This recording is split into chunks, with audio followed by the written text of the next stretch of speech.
So as we've been talking about wisdom, we've been looking at all kinds of things, how to give balance to certain issues that we need to consider. We can't just always turn the page and say, oh, this is exactly telling me what to do.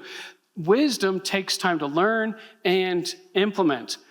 When we talk about decisions of morality, should I do this? Is this moral for me to do?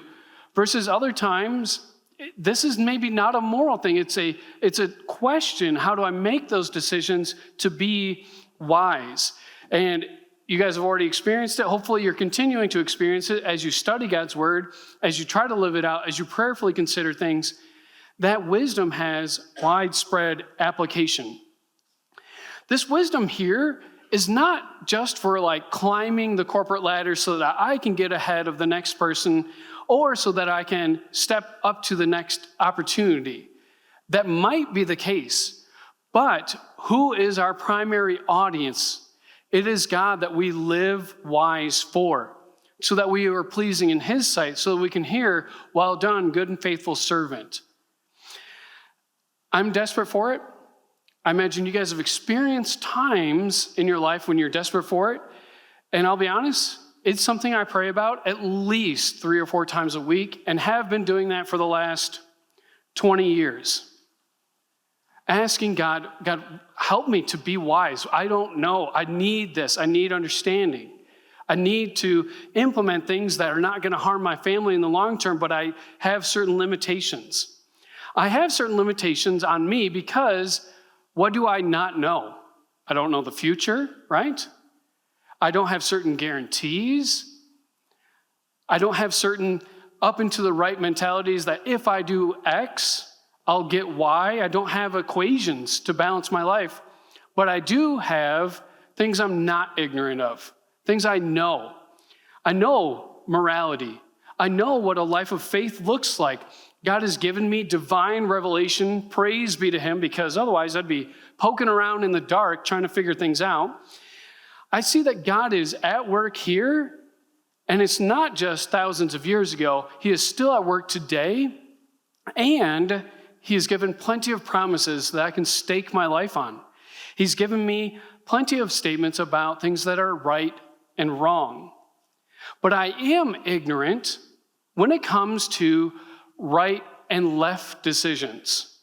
Should I buy this Honda Civic or this Toyota Camry or this Ford Fusion?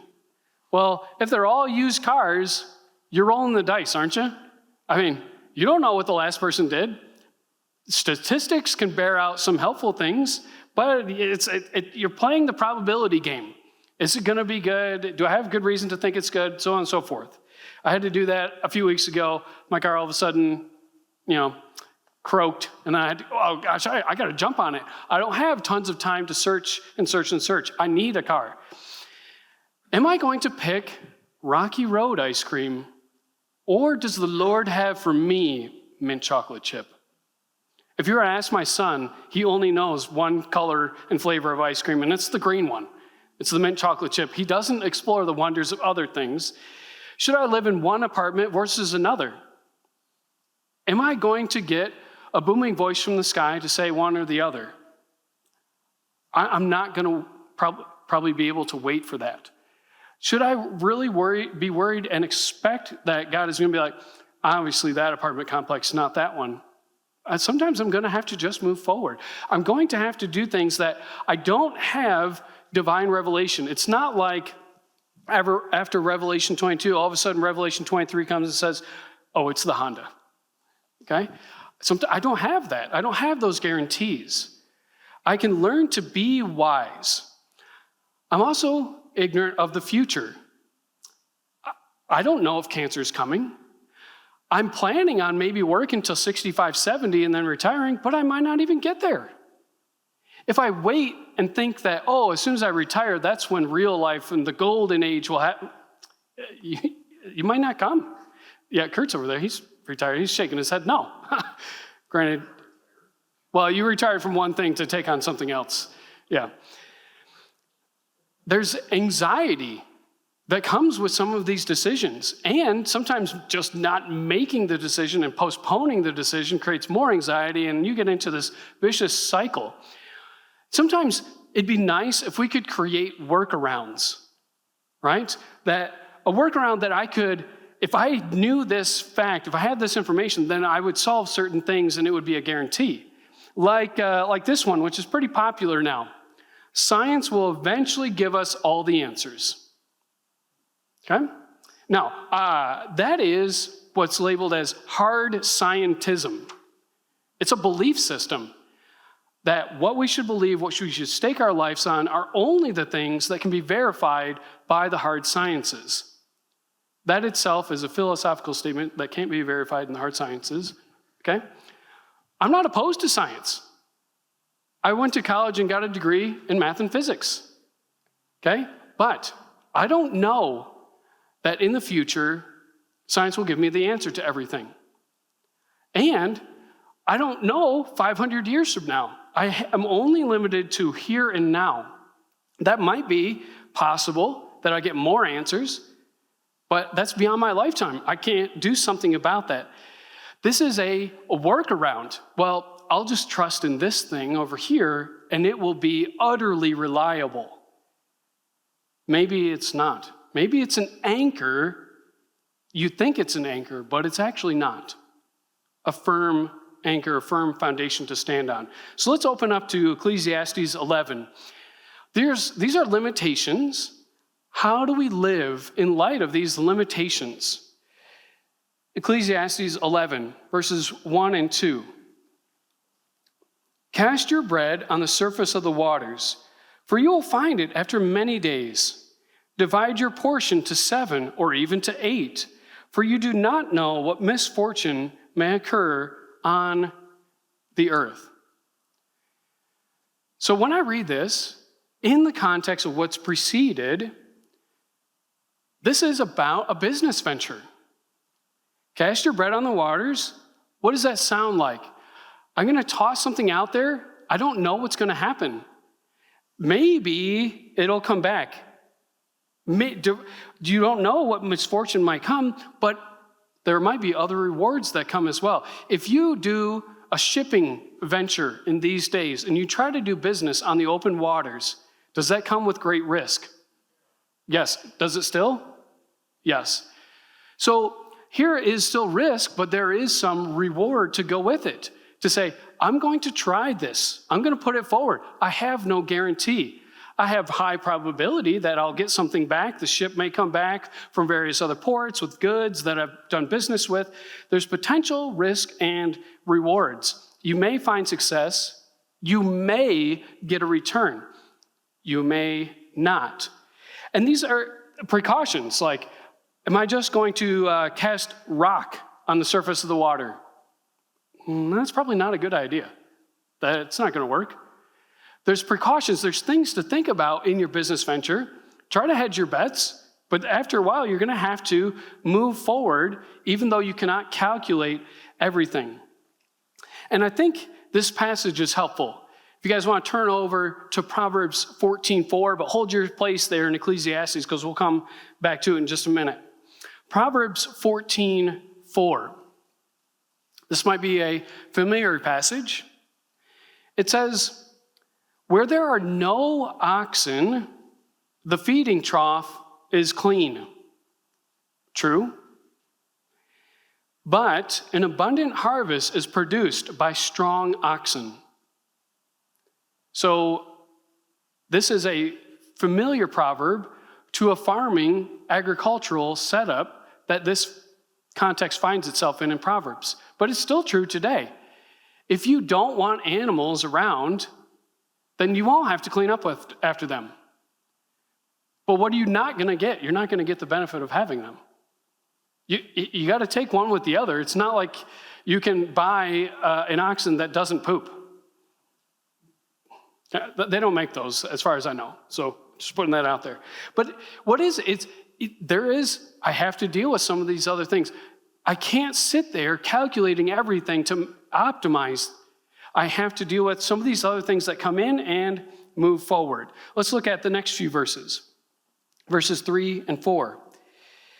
If the clouds are full, they pour out rain on the earth, and whether a tree falls toward the south or toward the north, wherever the tree falls, there it lies. One who watches the wind will not sow, and one who looks at the clouds will not harvest. So, verse 3 there. If a tree falls to the south, where is it going to land? In the south? If it falls to the north, what is that? That's predictable, right? If I cut it and it's going that way, if it's already going that way, it's not all of a sudden, I'm going to jump over. No, there's some predictability to life. And I think that's what he's getting at. There is some predictability to life, and you can lean on that to a certain degree, right? When you're trying to make these business ventures, or how should I go about this thing, making this decision, there's some predictability. Okay, if I buy this car with a great reputation from a guy or an older elderly couple or whatever, maybe versus, this one, well, they only made cars for a few years, and this guy, he looks like he drives his cars pretty hard. Well, that's kind of, there's some predictability there given the circumstances, given the situation. And repeated observations can help you know what patterns there are. And you notice this farming illustration. So I had to ask a few people because I myself am not a farmer. As far as I understand it, one who watches the wind will not sow. If you don't have machines to do the sowing for you and you're having to sow by hand, wind is or is not your friend. Not your friend, because it's not going to go where you want it to go. If you're waiting for the wind to go away, or the next part, and one who looks at the clouds will not harvest. I understand it that if you harvest hay or straw and it's all wet, that can be problematic.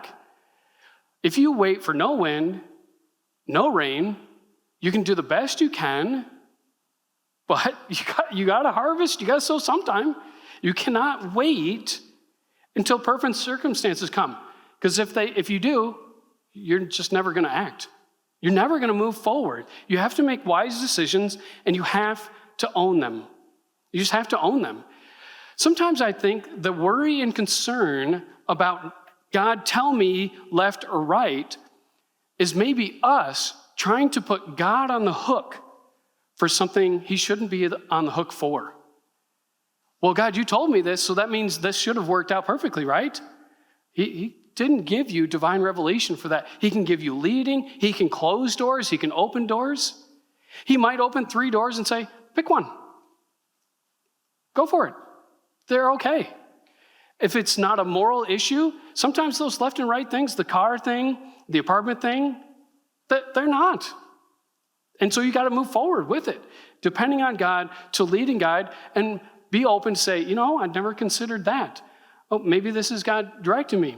Okay, move forward. Let's look at verse 5 here. Just as you do not know the path of the wind and how bones are formed in the womb of the pregnant woman, so you do not know the activity of God who makes everything. So that is a work of God to be orchestrating that. Like you'll see this in Psalm. You knit me together while I was in my mother's womb. My frame was not hidden from you.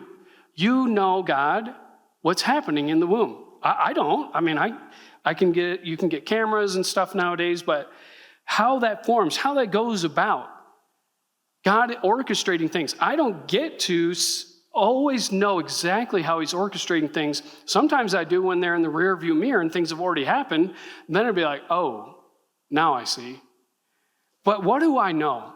I know the character and the attributes of God. I know that he's faithful. I know that he has all powers. I know that he is all-knowing. He's good. He's holy. He's righteous. He's just. He is from everlasting to everlasting. He's high above the heavens, but he's also near to the brokenhearted. So you're going to have to get to know God. You have to know his will and his ways to then say, I can trust you, so maybe something doesn't turn out the way I'm hoping or was expecting, but you can turn it out for good. Just like with Joseph's story. What you meant for evil, God turned it around for good. So right and left decisions are sometimes a little different, and are maybe, how many of you have done this? Please, you don't have to raise your hand, but you can if you want to. Said, okay, God, I just need an answer. Do you know this from ancient times, from the establishment, that the rejoicing of the wicked is short and the joy... Darn, that didn't help me answer about my car. Okay, that's probably not a good idea to essentially turn this into a magic 8-ball. Okay? Now, I've done it. Okay? I'll admit. I haven't done that in, well, I'll just say a few years. Okay? But I still come to it for wisdom, a filter, an outlook on life. But is it going to tell me every last little left and right thing? Yes and no. You got to know the will and ways of God. So let's turn back and read the last verse that we're going to read for tonight. Ecclesiastes 11:6. Sow your seed in the morning, and do not be idle in the evening, for you do not know whether one or the other will succeed, or whether both of them alike will be good. Diligence. You don't know if I sow it in the morning when the dew is there, or I sow it in the evening right before the dew comes. Like you don't have this guarantee. You're going to have to think about it. You're going to have to bring in other counselors, right? Farmers probably talk to other farmers about what is a good habit. Farmer passes it on to his children and his children's children and so forth. They're sharing that wisdom over generations. You get to share it in just a few minutes downstairs. You pass along and you bring in other counselors. So when I read this last verse, it's diligence, but it's also freedom. I think this is some freedom because I'm out there trying. That farmer doesn't make the crop grow. He provides opportunity, and then he allows God to do what he's doing. And the farmer's dealing with the hand that he's dealt. How could you respond to the hand you're dealt? So you could clam up and say, this hand that I've been dealt sucks, and I don't know what to do with it. I'm just going to clam up and close off. Some of it's your own doing. Some of it's not your own doing. But you could just clam up and try to protect yourself. I'm going to put up walls and barriers against other relationships, other people, so I'd never get hurt again. Or I could live wild and crazy without limits. Be like, well, this hand sucks. YOLO. I only live once, so I'm just going to live wild crazy. That's probably not working out. Or you can try and create terms and force other people, circumstances, and situations to bow down to those terms, or you don't interact with them, or you do other things to them because they're not fitting your setup, that you say it has to be like this. Otherwise, because this is my coping mechanism, and I will not give it into the hands of God for him to bring freedom from it. You guys take time to discuss that. That is a stranglehold. That is not the good freedom that Christ has promised. Has he said, be free to marry whoever you want? No. Scripture's clear on that. Has he said, trust me and I'll lead you and guide you on certain left and right decisions that you don't know about? Yes. Trust his character. Get to know him. So make the call and let God guide you. I'll give you a quick example. Last summer, the housing market was crazy. Still a little crazy, right? And I was thinking, maybe I'll just build a house. I can't afford these houses.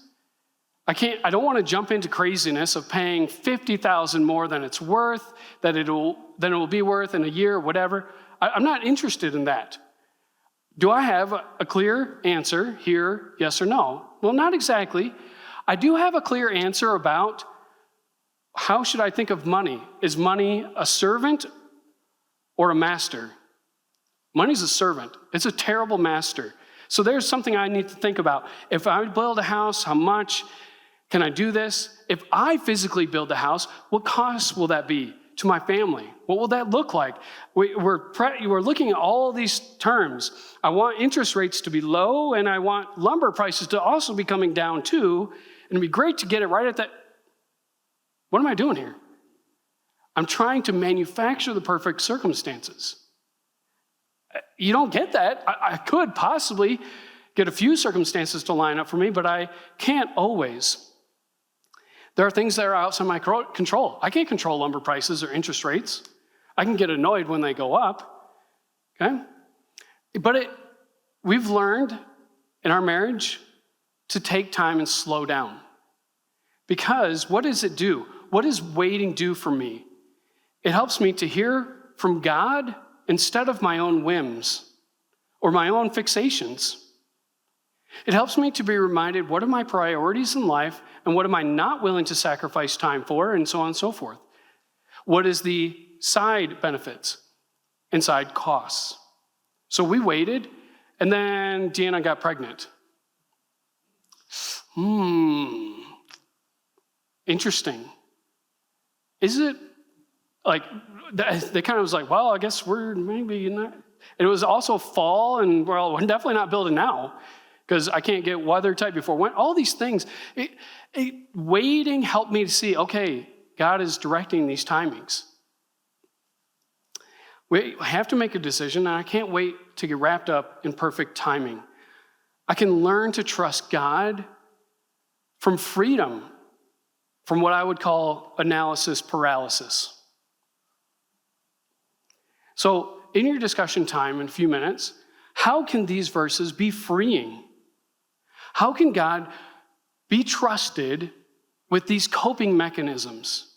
How can God help me to see what is good and right and true as I consider left and right, and that I not be deceived on what is right and wrong? I want to do both. It takes wisdom to do both.